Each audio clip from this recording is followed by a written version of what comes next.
నమస్కారం city news కి స్వాగతం. ముందుగా ముఖ్యాంశాలు.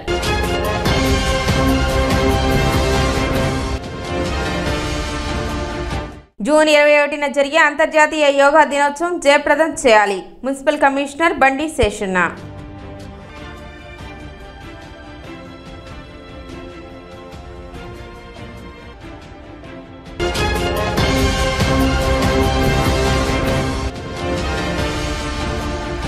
పట్టణ శివాజీ చౌక్ లో ఏటీఎం చోరీకి యత్నించిన గుర్తు తెలియని దుండగులు అలారం మోగటంతో పరారీ.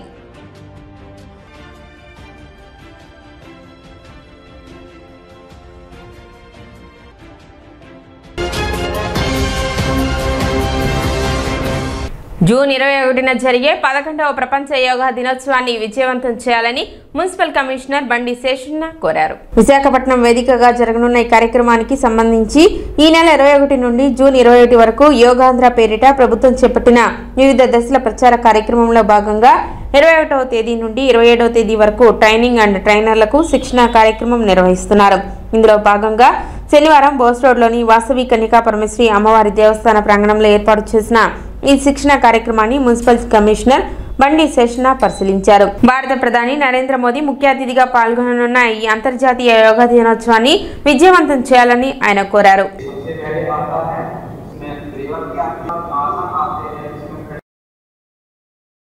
బండి శేషన్న పరిశీలించారు.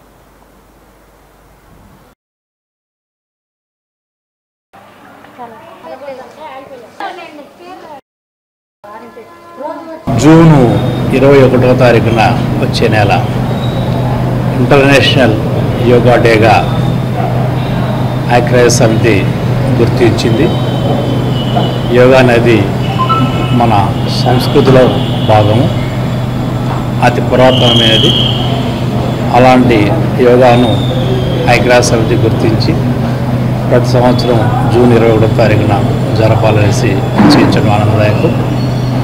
అందులో భాగంగానే ఈ సంవత్సరం వచ్చే నెల జూన్ 21వ తారీఖున భారత ప్రధాని గారు మన రాష్ట్రానికి విశాఖపట్నంలో ఈ కార్యక్రమంలో వారు పాల్గొనబోతున్నారు.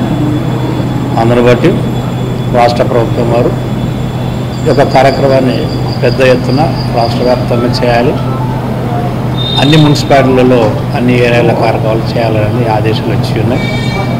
సో ఈ యొక్క యోగా ప్రాశస్యాన్ని, యోగా గొప్పతనాన్ని, యోగాలో ఉన్నటువంటి ఆనందాన్ని అందరూ తెలుసుకోవాలి, అందరూ ఆచరించాలి, అందరూ ఆనందించాలి, అందరూ ఆరోగ్యంగా ఉండాలి అనేటువంటి చక్కని ఆలోచనతోటి ఈ కార్యక్రమాలు చేయండి అనేసి ఆదేశించి ఉన్నారు.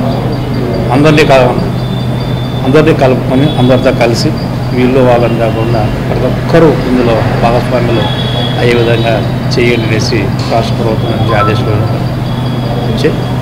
అందులో భాగంగానే జిల్లా స్థాయిలో, అలాగే మండల స్థాయిలో, గ్రామ స్థాయిలో ఈ కార్యక్రమాలు నిర్వహించాలనేసి మే 21వ తారీఖు నుంచి వీటికి సంబంధించినటువంటి కార్యక్రమాలు జరుగుతున్నాయి. సో ఇందులో ఈరోజు జిల్లా స్థాయిలో, మండల స్థాయిలో ఎవరైతే యోగా నేర్పేటువంటి వాళ్ళు ఉంటారో వాళ్ళకి ఈరోజు ట్రైనింగ్ ఇవాళ రేపు ఉంది. మన ప్రాంతాల్లో గుంటూరులో అండ్ ఇక్కడ 2 రోజులు ట్రైనింగ్ పెట్టారు. TOT centre trainers to trainers అనేటువంటి కార్యక్రమం ద్వారా మన యొక్క మండలాల్లో ఉన్నటువంటి చుట్టుపక్కల మండలాల్లో తెనాలి డివిజన్లో ఉన్నటువంటి అన్ని ప్రాంతాల నుంచి ఈరోజు ఇక్కడికి పిలిపించి శ్రీ వాసవి కన్యకా పరమేశ్వరి కళ్యాణ నందు ట్రైనింగ్ ఏర్పాటు చేయడమైంది. జొన్న మొక్కజొన్న పంట కోతలు ముగిసిన నేపథ్యంలో తప్పనిసరిగా వేసవి దుక్కు చేసుకోవాలని మండల వ్యవసాయ అధికారి ప్రేమ్ సాగర్ రైతులకు సూచించారు. అదేవిధంగా భూసారం వృద్ధి చెందేందుకు అపరాలు, మినుములు, పెసర, జిలుగు, జనము పంటలు వేసి పూత దశలో కలియదునితే కొద్దిపాటి నత్రజని, భాస్వరంలు వచ్చే పంటకు అందుతాయని సూచించారు. పచ్చరొట్ట విత్తనాలను తప్పనిసరిగా విత్తుకోవాలన్నారు. ఫార్మా హిస్టరీ చేసుకుని రైతులు ఫార్మా రిజిస్ట్రీ చేయించుకోవాలని విజ్ఞప్తి చేశారు. మొక్కజొన్న పంట మొత్తం హార్వెస్టింగ్ అంటే పిలిచేశారు. జొన్న కూడా అయిపోయింది, ప్రశాంతంగా ఉన్నాయి పొలాలు. వేసవి దుక్కులు చేసుకోవాల్సిందిగా ఒకసారి చెప్పాను, మరొకసారి కూడా వేసవి దుక్కులు చేసుకోవాల్సిందిగా కోరుతున్నాం. వేసవి దుక్కు వల్ల చాలా ఉపయోగాలు ఉన్నాయి. లోపల ఉన్న కలుపు విత్తనాలు లేకపోతే పురుగు మందుల ప్యూపాలు కానీ లార్వాలు కానీ బయటకు వచ్చి చనిపోతాయి. విత్తనాలు కలుపు మందు విత్తనాలు కూడా బయటకు వచ్చి చచ్చిపోతాయి.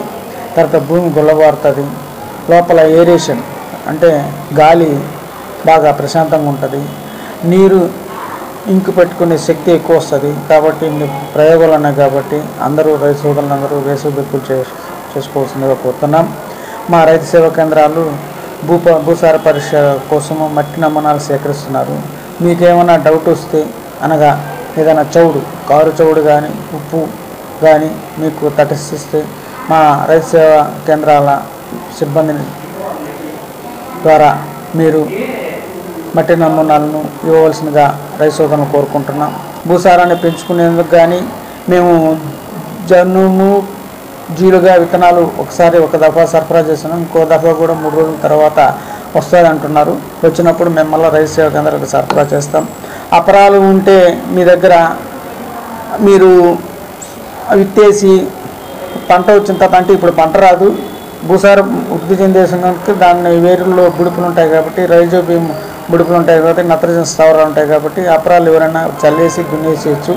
కాబట్టి ఈ విధంగా నేలను ఆరోగ్యంగా ఉంచుకోవాల్సిందిగా కోరుకుంటూ పరిమితికి మించి ప్రయాణికులను ఆటోలలో ఎక్కించరాదని రవాణా శాఖ అధికారి రాఘవరావు ఆటో డ్రైవర్లను హెచ్చరించారు. డ్రైవర్ పక్క సీటులో మరియు ఆటో వెనుక భాగంలో ఎక్కించరాదని సూచించారు. అదేవిధంగా ద్విచక్ర వాహనదారులు, ఆటోలు మరియు ఇతర వాహనదారులు సంబంధిత వాహన పత్రాలను వెంట ఉంచుకోవాలని విజ్ఞప్తి చేశారు. ట్రాఫిక్ నిబంధనలకు విరుద్ధంగా వాహనాలు నడపరాదని ఆయన తెలిపారు. మన ఆటోలు యథావిధిగా ఆల్రెడీ చాలాసార్లు వాళ్ళకి కౌన్సిలింగ్ చేయడం జరిగింది, వివరంగా చెప్పడం జరిగింది.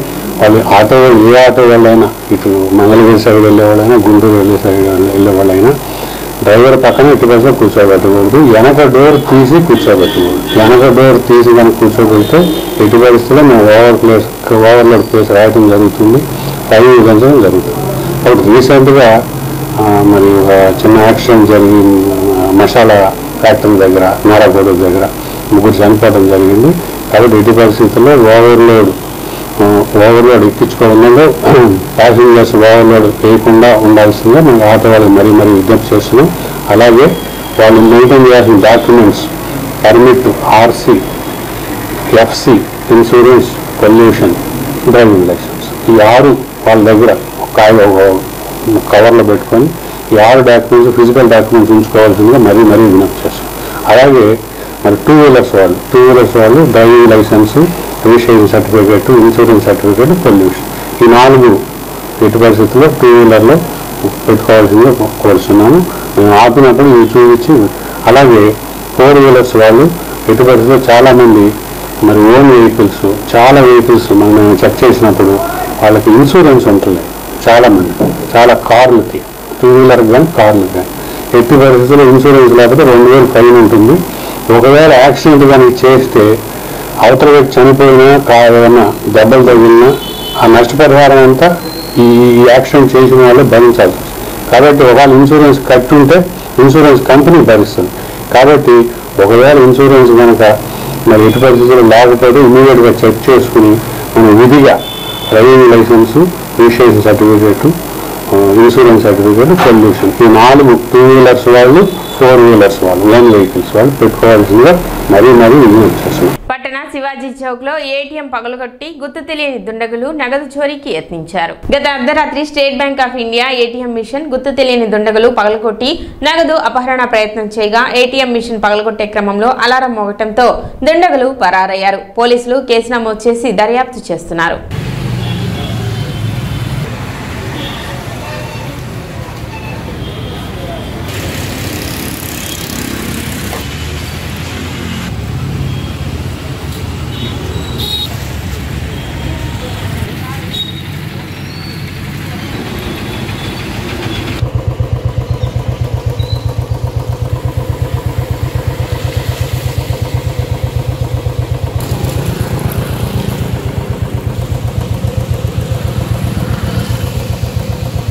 బహిరంగ మద్యపానం నిషేధించడమైనదని, ఆ విధంగా ఎవరైనా పట్టుబడినట్లయితే చట్టపరమైన చర్యలు తీసుకుంటామని 2 టౌన్ సీఐ రాముల్ నాయక్ హెచ్చరించారు. ఆయన సిటీ న్యూస్ తో మాట్లాడుతూ బహిరంగ ప్రదేశాలలో మద్యపానం చేయరాదని తెలిపారు. అదేవిధంగా వేసవి నేపథ్యంలో ప్రయాణాలు చేసేవారు దొంగతనాలు జరగకుండా తగిన జాగ్రత్తలు తీసుకోవాలని పోలీస్ శాఖ ఆధ్వర్యంలో ఏర్పాటు చేసిన లాకెడ్ హౌస్ మానిటరింగ్ సిస్టమ్ను సద్వినియోగం చేసుకోవాలని సూచించారు. మన యొక్క అశ్రద్ధ కారణంగానే దొంగతనాలకు ఆస్కారం ఉంటుందని ప్రజలు అప్రమత్తంగా ఉండాలని విజ్ఞప్తి చేశారు. రైనీ సీజన్ స్టార్ట్ అవుతుంది. ఈ రైనీ సీజన్ స్టార్ట్ అవడం వల్ల మనకు ఎక్కువ ఎలక్ట్రిసిటీ ప్రాబ్లం వస్తుంది, కరెంటు పోయే పరిస్థితి ఉంటుంది. దీనికి తర్వాత ఇప్పుడు మళ్ళీ పిల్లలు స్కూల్ నుంచి కాలేజీకి వెళ్ళే టైం దగ్గరకు వస్తుంది. ఇప్పుడు మనకు మెయిన్ జరిగినా ఈ దొంగతనాలు నేరాలు జరగడానికి ముఖ్య కారణం ఏంటంటే మన నెగ్లిజెన్స్ వల్లే ఈ నేరాలు ఈ దొంగతనాలు జరగడానికి అవకాశం ఉంది. మాకు రెగ్యులర్గా కంప్లైంట్స్ వస్తున్నాయి. ఈ ఆర్టీసీ బస్ స్టాండ్లో ఎవరన్నా సరే ఈ లేడీస్ అనుమానాస్పదంగా ఉండి వాళ్ళు బ్యాగ్ లిఫ్టింగ్ కానీ లేకపోతే అటెన్షన్ డైవర్షన్ కానీ ఇలాంటివన్నీ జరుగుతున్నాయి. కాబట్టి ప్రతి ఒక్కళ్ళు చాలా అప్రమత్తంగా ఉండాలి. మెయిన్ మనకు డిపార్ట్మెంట్ వాళ్ళు మనకు ఈ లాక్డ్ హౌస్ ఆవరణ సిస్టమ్ ఒకటి ఉంది. ఈ లాక్డ్ హౌస్ ఆవరణ సిస్టమ్ కానీ పెట్టుకుంటే మనకు మన ఇంట్లో సీసీ కెమెరా ఏర్పాటు చేస్తారు. ఎలాంటి దొంగతనం జరగకుండా మనకు రక్షణ కల్పిస్తారు. తర్వాత ఇప్పుడు ఏదైనా సరే మనకు టౌన్లలో ప్రతి ఒక్క ఏరియాలో మనము సీసీ కెమెరాలు ఇన్స్టాల్ చేసి ఉన్నాము. మనము ఈ సీసీ కెమెరాలను కూడా మనము ఏదన్నా చిన్న నేరం జరిగినా ఏదైనా చిన్న దొంగతనం జరిగినా ఒక చిన్న క్రైమ్ జరిగినా మీరు డైరెక్ట్గా మా దగ్గరకు వచ్చి సార్ మా ఏదైనా జరిగింది, మీరు ఏదైనా కొంచెము అవకాశం ఉంటే సీసీ కెమెరాలు ఫుటేజ్ మాకు ఇవ్వమని మమ్మల్ని అడిగితే మేము ఖచ్చితంగా అది మేము మీకు సీసీ ఫుటేజ్ ఇచ్చి ఈ నేరాన్ని అదుపు చేయడానికి మేము శాయశక్తులు కృషి చేస్తాము. ఇప్పుడు చిన్న విరామం.